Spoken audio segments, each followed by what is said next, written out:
What part of the modules did you put that document on? I put it in the very top of the module. It's in the course information, I believe. Oh, yeah, go under. Oh, all right. Yep. And so you can click on that document and find it.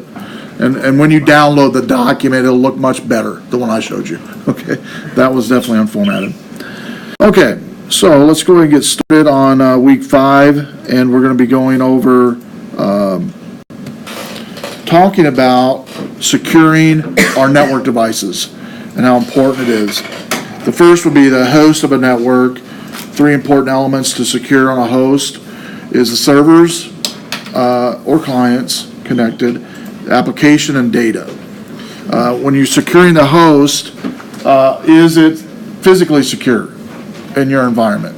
Is the doors locked? Are they proximity, card entry, fingerprint, voice, gate, whatever algorithm you're using? How secure is it? And then also securing the operating system software. There is softwares out there. We'll use one this semester that actually will encrypt your OS at boot level, and you have to enter in a password before it even lets you get into the boot level of the OS. That's like BitLocker? Do I know? Is that like BitLocker? Yeah, like BitLocker does the same thing. My Linux has a version of that. Yep, and BitLocker can also be used and is used for malware attacks you might refer to called ransomware, where basically it's used for negative purposes and financial purposes. Just in the last 2 weeks, I knew a guy that was a VP at a company that was had ransomware on his laptop, brought to IT to quarantine. He was at home when it happened and just shut the laptop and brought it in.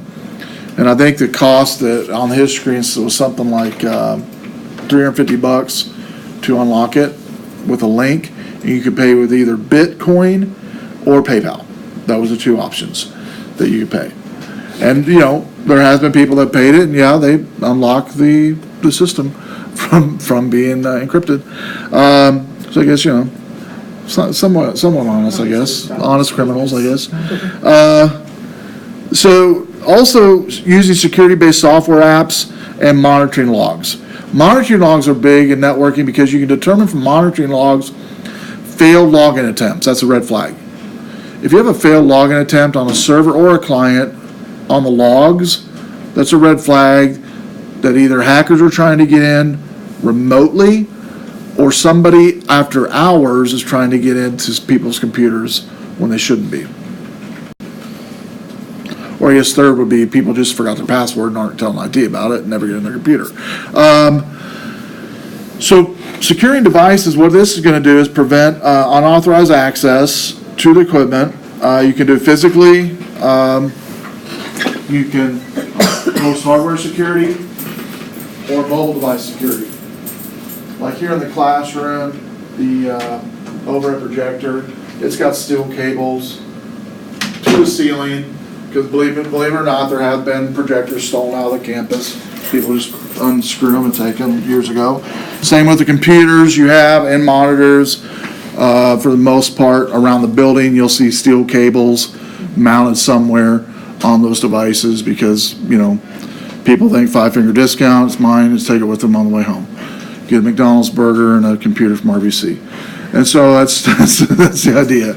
And so this kind of stops that type of thing from happening. Mobile device security is kind of new on the block, but with mobile devices being in workplace and sales, marketing, there's got to be somewhere IT can secure not only the communication, but the device itself. And you might have heard of such things as, Find Me, like Apple has. Droid has the same type of feature you can get. For laptops, same type of thing. Somebody steals your device, you can determine where they're at as soon as they connect to the internet. Then you can lock out the hard drive, wipe the hard drive, make a large sound, whatever the case may be. And there have been stories where law enforcement has been given that information and call people that have stole people's phones or laptops with those types of security on the device. So it does help. So I guess I do recommend turning that feature on, by the way, if you do have a mobile device, because it doesn't take any time to do it. And for the most part, it's either free or very low cost for regardless what device it is you have. It's just a peace of mind. Physical security, restricting access like proximity doors, using proximity cards. We have to use a fob or some type of thing to get in. Fingerprint authentication, retina, gait authentication, which would be walking. If you want to see a movie that shows gait, retina, and I think it's palm print. It's the latest Mission Impossible. There's a scene in there where he has to do all three. Tom Cruise has to walk through a tunnel and basically fake out the system like he is this person by learning how to walk like him. The retina thing they get with a fake eye, and fingerprint they get with a fake fingerprint thing. But the gate was kind of, couldn't hack that. So they had to actually swap out the card for the gate for Tom Cruise's gate. Otherwise, the system would have locked him in.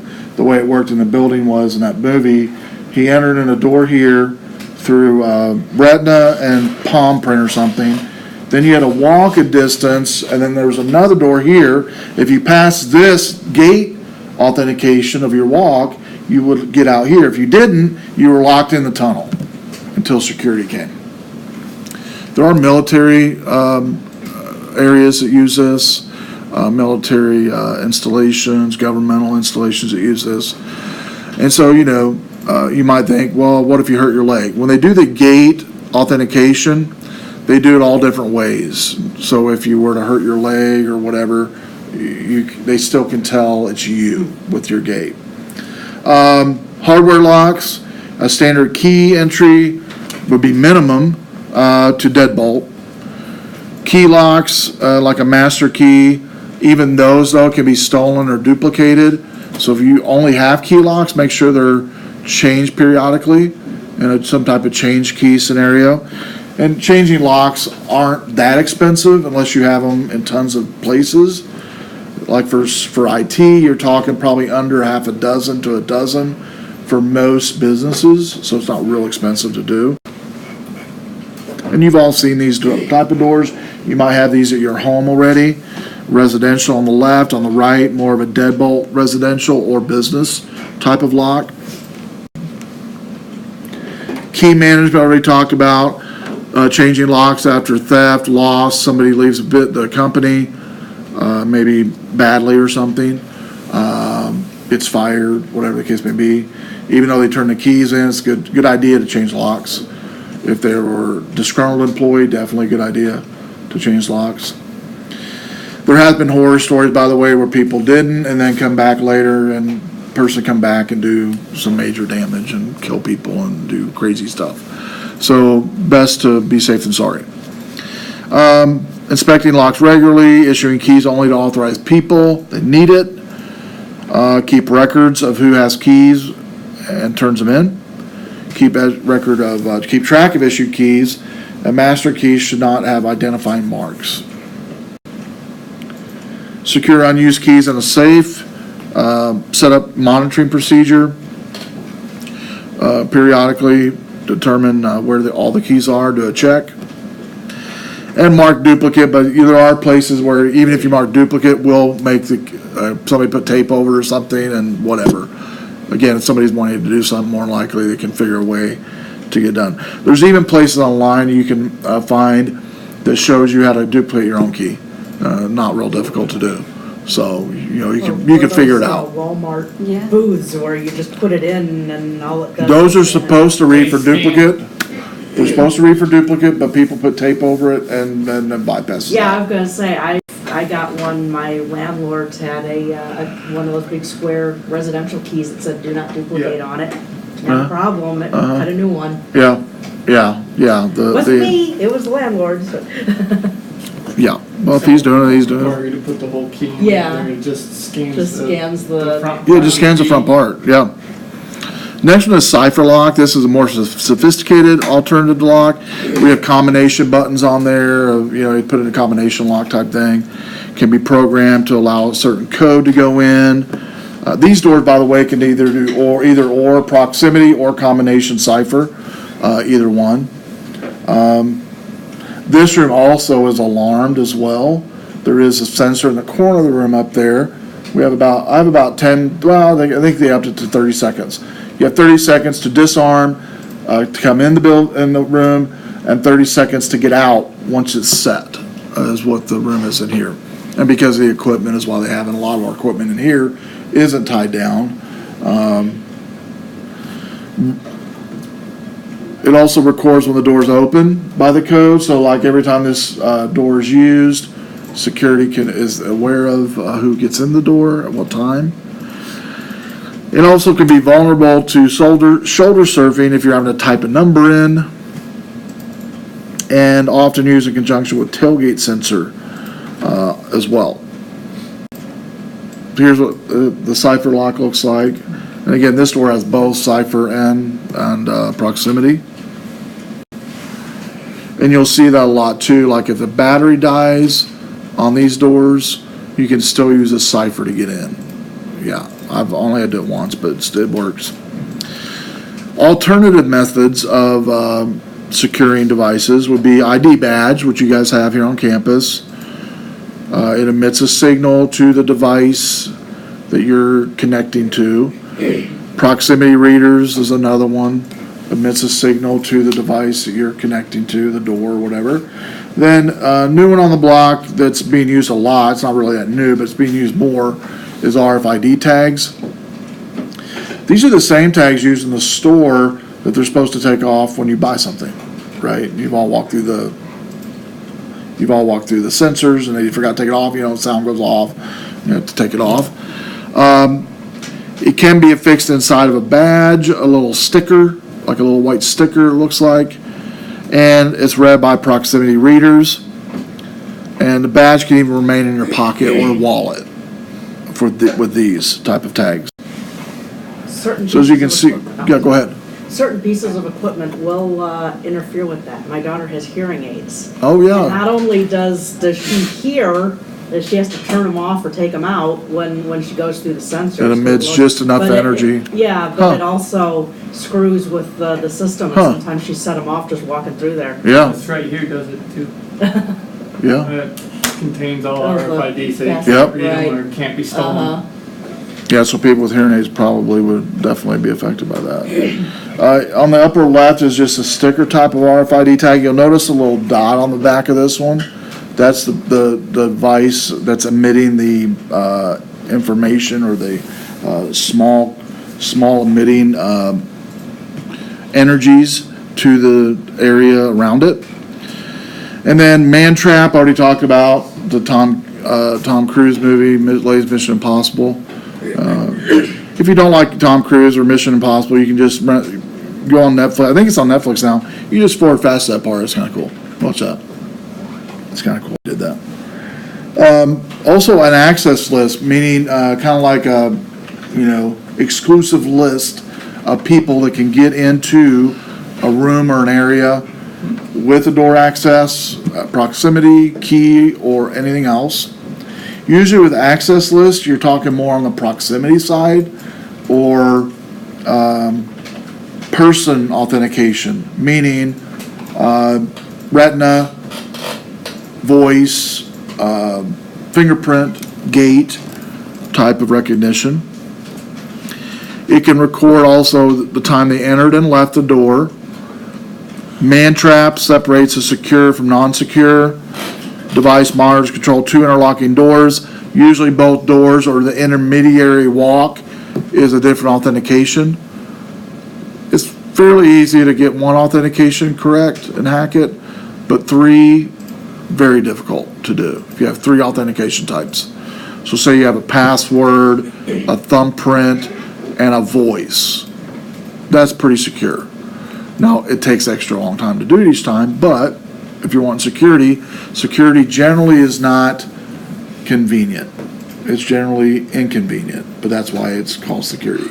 And so, yep.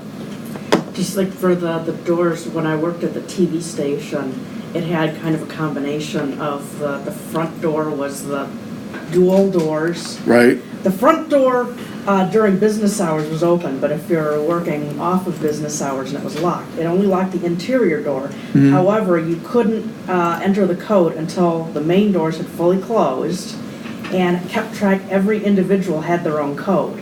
Okay. And so if I were to punch in, and then somebody else tried to punch in using the same number as Wouldn't me, let it 'em. wouldn't let them in. Gotcha. But sometimes would also cause problems if it didn't catch that I had left, Uh-huh. and I got out before the door latched properly, and then it wouldn't let in. I got Yeah. stuck out once too. Yeah, why didn't you go home last night? Yeah. Video surveillance is another one, closed circuit TV. This is used everywhere now today. Tons of movies and shows about video surveillance. It's everywhere. And it's more probably than what you think. Like even here in Rockford, a lot of video cameras on a lot of stoplights, buildings, shopping centers. So, folks you're being watched everywhere you go pretty much, regardless of where you're at. Airports, definitely. And they're either fixed or able to move rotation-wise. I know when they redid 90, there's multiple cameras on 90 now. You might have seen the ones that's just on a straight pole with like a solar panel. Those are all cameras. Fencing is where you literally secure an area with some type of fencing, like you've seen in prisons or you've seen in, businesses or high security. Will have type of security fencing, and even maybe even electrical fencing. Possibly, you might even add that to deter theft or somebody getting in. Here's some cool technologies, though, you might not have heard of. There's a technology called anti-climb paint. It's a non-toxic petroleum gel-based paint, thickly applied, does not harden, making any coated surface very difficult to climb. Typically used on poles, down poles, wall tops, railings, above the head like 8 feet and higher. Anti-climb collar, you've heard of this, spike collar that extends horizontally up to 3 feet from the pole to prevent anyone climbing over a visual deterrent offense. You've seen those. Little wrap barbed wire or something maybe, or shaded, guarded and shard metal is an example of that. Roller barrier, independently rotating large cups with diameter of 5 inches or 150 millimeters. It's affixed to the top of a fence to prevent hands or intruders from gripping the top of a fence to climb over it. Often found in public grounds, schools, where non-aggressive barriers important. Rotating spikes, installed top of walls, gates, fences. Tri-ring looks kind of like a throwing star kind of thing at the top of fences, but larger, sometimes smaller. It can be painted to blend into the fencing, to be ornamental, but they're, can do some damage if you try to climb over and grab onto it. Hardware security is where you're physically securing your servers. We've already talked about that already. And devices like cabling, like our cabling here in the classroom, or steel cable. Laptops can also have cables in them as well, mounted to the tables at work, with the little locks on them to unlock them to leave if they ever go home. Locking cabinets can be pre-wired for power. Like the cabinets in the back, the gray cabinets there can be locked. We don't lock them, but they could be locked. They do have power in them, and you can put multiple switches in them because of that. Here's the cable lock, what one looks like. The keys will look a lot like, your pop machine keys, if you've ever done any vending before. Kind of look like that. These keys, by the way, can be fairly easily attainable online. Doesn't take too much to get them. It's not like you have to go in a back alley and, buy, have the trench coat and get the key. You just go to Amazon and get them. So it's not real hard to get. They're pretty universal. Mobile device security. The bring your own device is where we're at with technology and IT. So it has to be a way to mobilize or secure our mobile devices. And so because of that, whether it's company owned or not, a lot of companies are letting people bring in their devices and then using VPN be able to communicate via email, communicate with files. So how do we secure that? And so one of the ways is called unique security feature with mobile is remote wipe, remote sanitation, where data can be remotely erased if device is stolen. Generally has to be connected to Wi-Fi initially, or internet connection first. GPS tracking, where you can pinpoint within 100 meters, and law enforcement has used this to catch people that have stole phones, tablets, whatever. And then voice encryption, used to mask the content of voice communication over a smartphone. There are apps you can do this, by the way. So 5 steps for protecting software. Develop a security policy. You might have noticed here on campus when you log into any Windows computer, there's a little AUP that pops up, accessible use policy, that nobody reads. They just click OK and go on. That's a protection policy for us. That way if somebody goes on that machine and searches child porn, which people have done, within 3 minutes, law enforcement's called to that location. Well, first of all, there's a person in IT that just devotes to scanning the entire network for junk like that. Once it's found, they isolate where the computer's at. Law enforcement is contacted. Within 3 to 5 minutes from the call or from the IT person finding, that person's in handcuffs and on the way off the campus. And it's terrible to say, it happens multiple times throughout a semester here. Now, is other types of pornography searched here? Yes, but that's not illegal. Child pornography is illegal, and so, which it should be. And so, but anyway, I mean, should it be searching pornography on campus anyway? No, but people do. People still do that. Not going to point out names. Do I know? People still do that in their business. Oh yeah. Hey, Hey, it's 5 o'clock. It's lunchtime. Port time. You know, and IT guys are sitting there, you know, watching all this stuff go across the monitor. Yeah, Joe's at it again. You know, and really, you know, and the other deal is, you know, besides that, is people doing gambling online. That's bigger actually than pornography, believe it or not. Gambling is huge. You know, Texas Hold'em was huge for a while. I think it still is in some areas. My future brother-in-law runs a company in Vegas, right, that hosts most all of the successful Texas Hold'em types of games. He sets up all the servers, and that's all he does. He makes pretty good money doing it. But anyway, he was telling me those things are like Google Forms now. The servers that they use for these gambling sites take up whole farms of servers to host them. And they're constantly having to go and swap them out because they die. So they're going all 24/7. And so I know nobody in here does gambling, but you know, it's a big thing, right? It's huge and a big moneymaker. But in IT, because of all this stuff going on behind the scenes, now corporate can set filters to block things, and we do. Education facilities are different. By law, because of FERPA and the Educational Act, there's only certain things we can filter. We can filter and screen child pornography, and we do. All the other stuff, we don't, okay?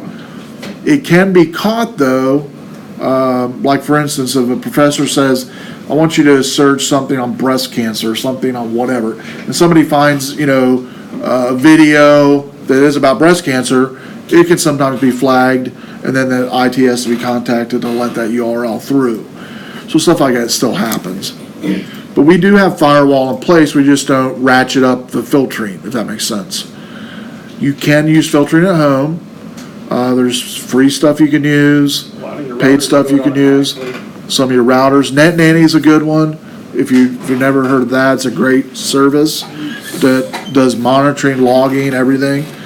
For corporate, Barracuda is a good one that I've used a lot. Sonic Wall's a good one as well that you can utilize. That does great filtering. To where you literally can block everything we've talked about, right? And then a lot of business, what they'll do is at lunchtime they'll open up. Say you have blocked. I don't know, shopping sites, like eBay and Amazon or whatever, through the day, and then at noon, and maybe even YouTube, but then at noon to 1, while everybody's at lunch, they'll open up those areas for people to go to for an hour while they're at lunch, and then once 1 o'clock comes around, time to, batten down the hatches again. And so companies will do that a lot of times too, because, streaming music's another big one that people sometimes block in a corporate level.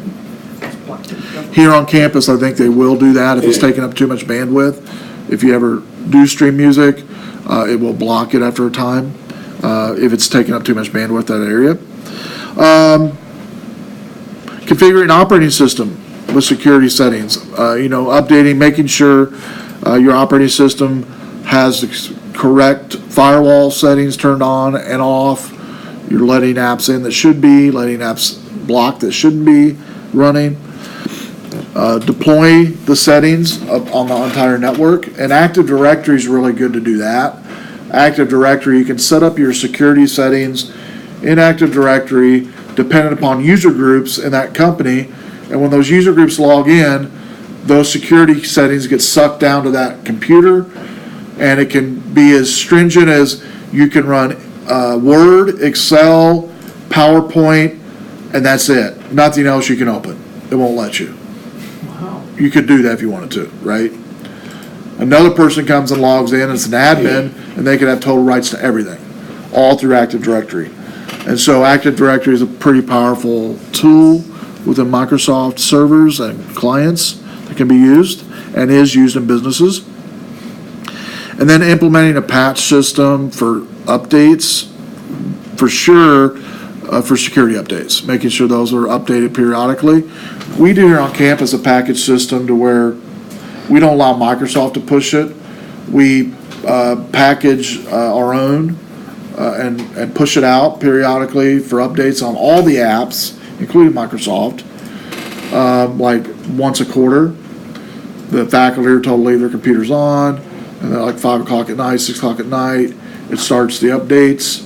Then at the end of the update process, it restarts the computer, and when people come in the morning, it's all good to go.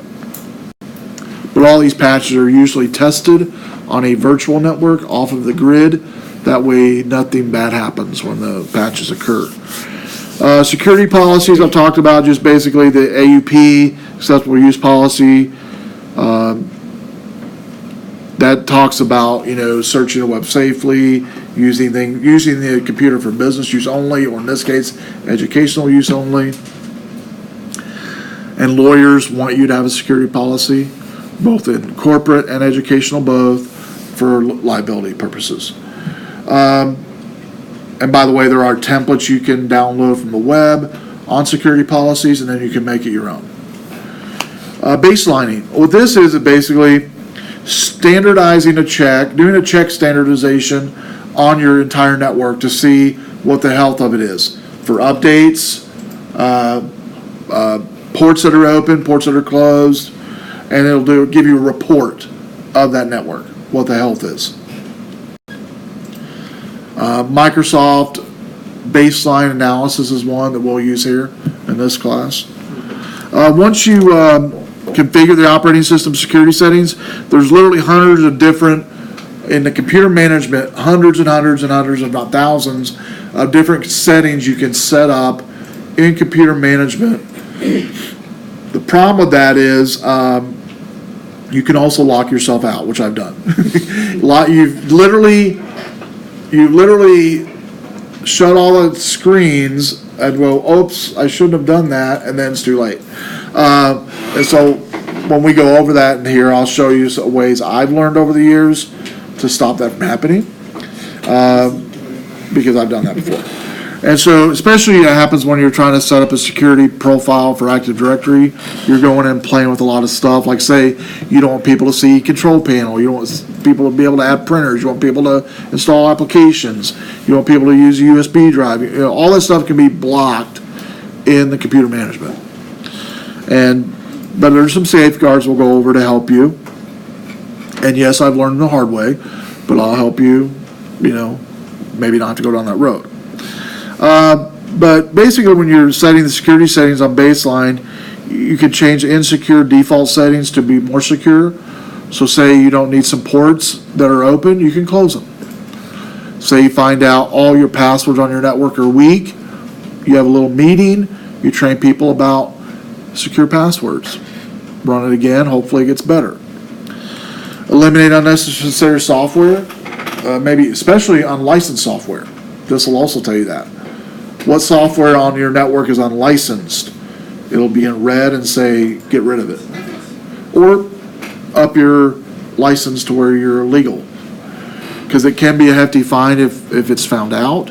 And it should never be done knowingly.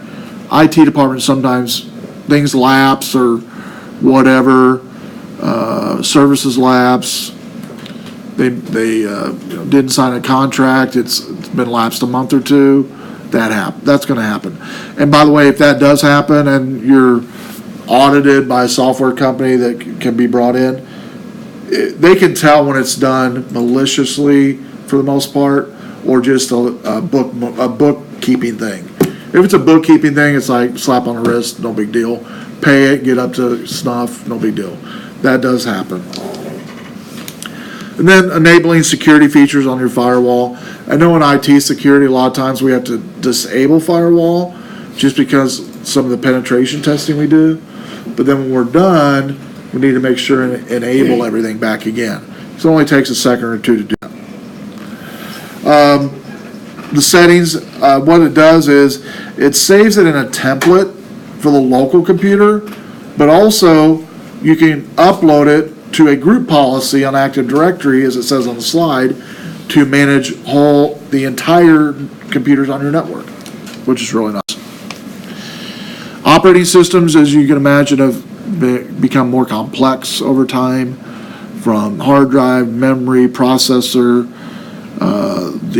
Now, I will say the devices have kind of went away. What you connect to your computer pretty much is gone because the cloud's kind of replaced USB drives for the most part. CD-ROMs are pretty much gone by the wayside.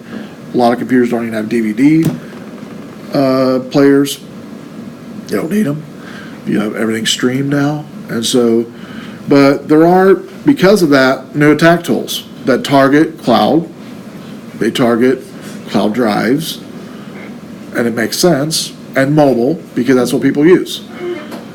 PC decline in sales. The sales of PCs has started going like this the last 3 years. This last 2 years is kind of more like that. Major decline. Mobile, tablet, and phones on the up, right? Makes sense. That's what people use.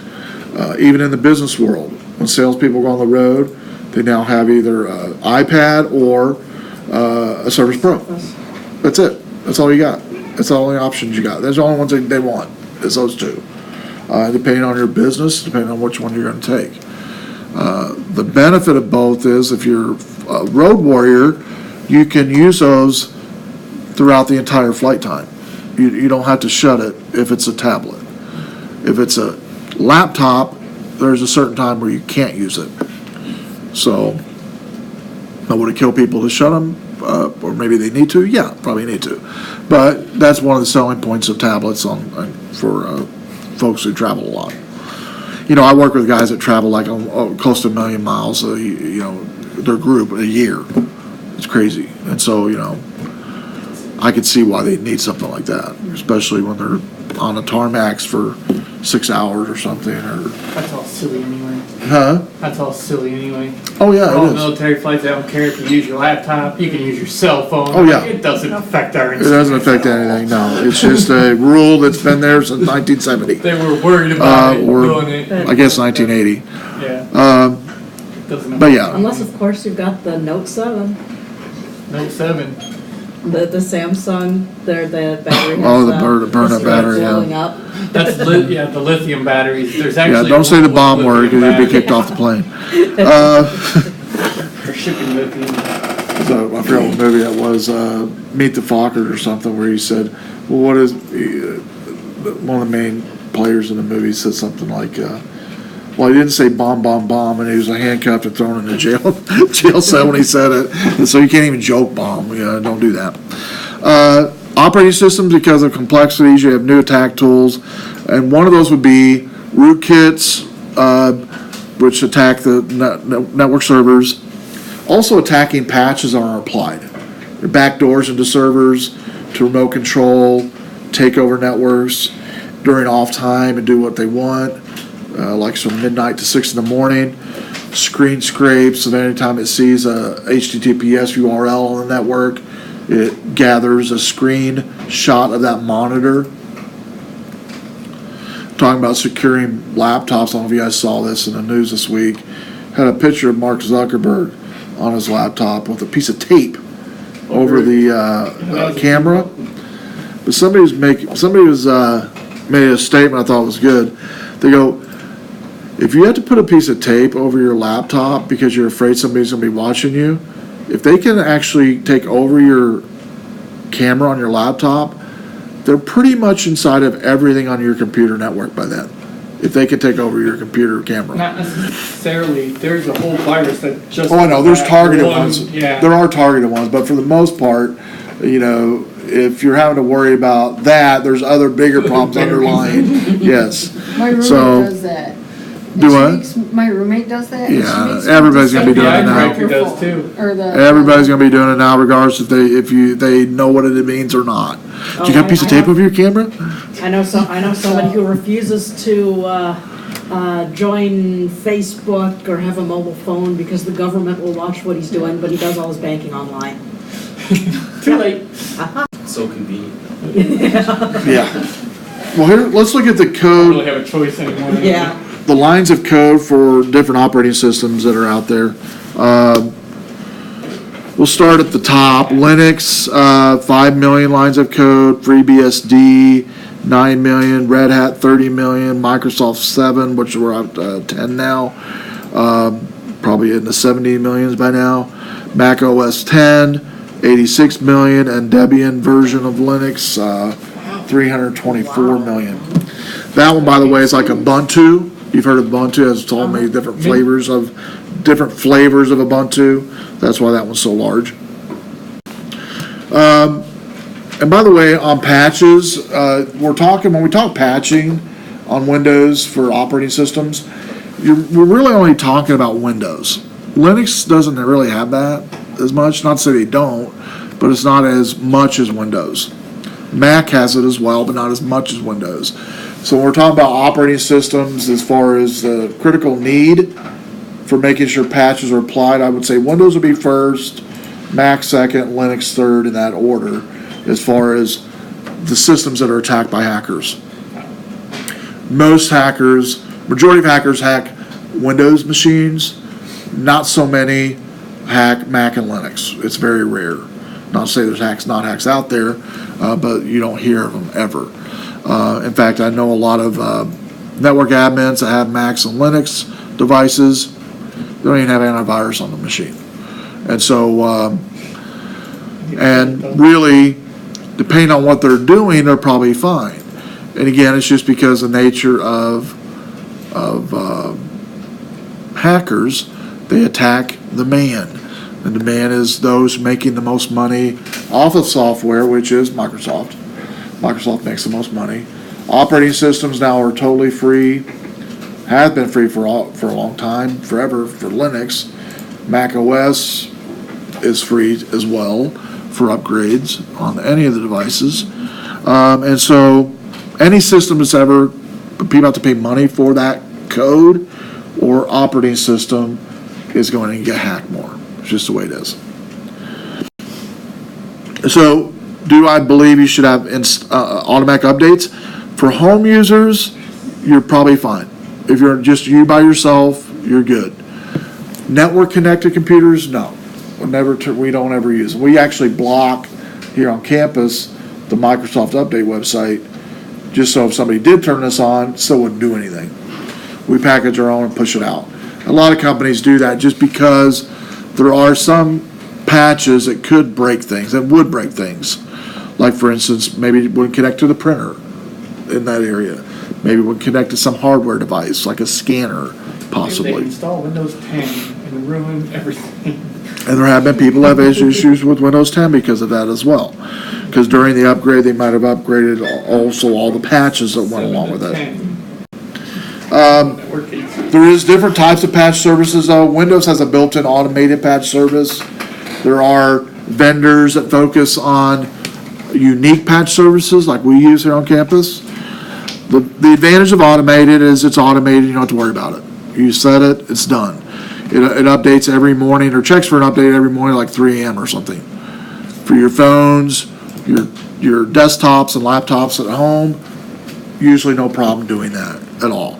Because most of the times you're connecting to things that are newer devices anyway, and it's not a big deal.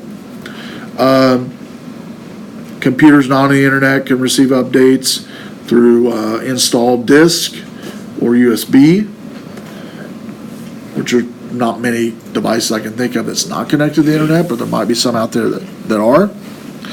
And users cannot disable or circumvent updates if it's set to automatic on a computer. Now there are some viruses though, or malware that has attacked this since the writing of this, that will turn off automatic updates, or will turn off or even roll back updates if they see it on the system. So here's an example of a vendor updating service pushed out to a patch server on a network that pushes out updated patches every morning at 3 a.m. or something. An example with antivirus like McAfee or Norton, like we have here on campus, or Sophos, a whole bunch of different ones out there, Avast. They will generally go and upload, the patches will push out every morning, afternoon, and evening, like say 8, noon, and 5 or something like that, an update. Do you have something to say? ESET? Have you ever heard of that? What is it? ESET virus? Yeah, I've heard of that, I yeah. love that software. Yeah, there's a lot of cool software out there. So the major thing is to have the antivirus software installed and updated, especially for Windows devices. So antivirus software, also too, if you have a Linux phone, majorly important to get antivirus. There's some major malware and viruses attacking Windows phone or Linux phones, and probably Windows phones as well, definitely. So make sure antivirus, and there's free antivirus for Linux phones as well. Anybody recommend one, by the way, you use on your Linux phone that has one? I think I use AVG. Use AVG? Okay. Yeah, that's a good one, I've heard. So just make sure and use antivirus on your Linux phone for sure. But we all know what antivirus is. I'm not going to go over that too much. You just scan your computer for viruses continually. Major thing I'll mention about this is make sure your antivirus is updated all the time. Spammers can take and do still make millions of dollars a year on spamming people via text message now and emails. It used to be just email, now it's text message as well. But there's even a third one that we could talk about, which is phone calls. Robotic phone calls for marketing or whatever the case may be, or social engineering attacks through spamming, where people try to get your passwords. So spam filters have had to come up with some inventive ways to filter, like Bayesian filter, local host filter, blacklist, whitelist, blocking certain file attachment types, domains, things of that nature. This isn't around too much, but used to, you might remember the pop-up blockers we used to have. It's usually built in now to most all browsers, if I'm not mistaken. By default, it's turned on. And so it's not much of a headache anymore for the most part, but you might still, I'm not saying it's over, I'm sure there'll be a resurgence. Usually everything comes full circle and it'll happen again sometime down the future. Yeah. Firewalls, there's both hardware and software-based firewalls. Windows 7 and 10. You can either do public, home, or work firewall. And we're going to end on logs. Logs is important to have because what logs do is it records everything that happens on your computer network. And it tracks it for auditing purposes. I'm going to shut off this here.